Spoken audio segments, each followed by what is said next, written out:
Mais où est Charlie? Ah, le rameur des glaces. L'Everest, Le pôle Nord, l'Amazonie, les mers du Sud, Plus de 11 000 kilomètres parcourus. le Cap Horn, l'Afghanistan. le pôle Sud. Charles Eddrich a réussi son pari. Un aller-retour non-stop de l'Atlantique à la rame.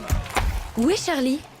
Aujourd'hui, je suis à Mururoa, un atoll magnifique du Pacifique. Je suis passé là-bas en 1984 à 26 ans, officier de marine marchande sur un porte-container. Le navire ravitaille cette base où les essais nucléaires français ont lieu. Sur nos 210 essais nucléaires, 193 ont été effectués en Polynésie, les autres au Sahara, quand il était en partie français. Ce petit atoll paradisiaque se trouve à plus de 1000 km de Tahiti. Ce site présente des critères considérés comme adaptés pour les essais nucléaires, car éloigné et désertique. La situation nous apparaît sans risque. À vrai dire, on ne se pose pas trop de questions. Je vais courir aux heures les plus chaudes, en bord de mer, sur le sable, à l'ombre des cocotiers, entouré d'une mer turquoise. J'ai pris l'habitude d'entraînements longs en plein soleil. Ça me semble développer mon endurance et ma rusticité. Quelque temps avant, j'ai réussi une expédition en Himalaya sur un sommet de 7000 mètres.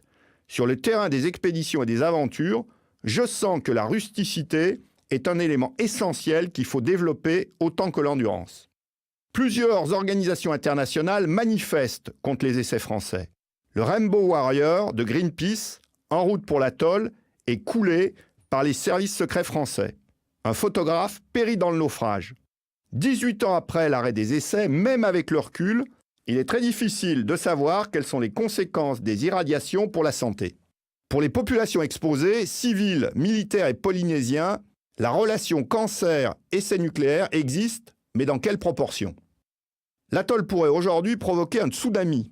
Fragilisé par les essais souterrains, une partie de la structure corallienne risque, d'après certains, de s'effondrer. Selon les estimations, cette catastrophe générerait une grosse vague de 20 mètres à l'endroit du séisme. Cette vague pourrait encore atteindre 3 mètres en arrivant sur l'atoll habité le plus proche à 100 km. L'armée assure que la surveillance géomécanique permet d'anticiper ce phénomène de plusieurs semaines. Un chantier de 50 millions d'euros va démarrer au printemps 2015, employant 250 personnes pour, entre autres, solidifier la petite île pour qu'elle ne s'écroule pas. Cet atoll paradisiaque déserté, véritable carte postale des mers du Sud, est le sujet de bien des controverses. Il faudra bien des années pour être sûr des conséquences exactes des essais nucléaires.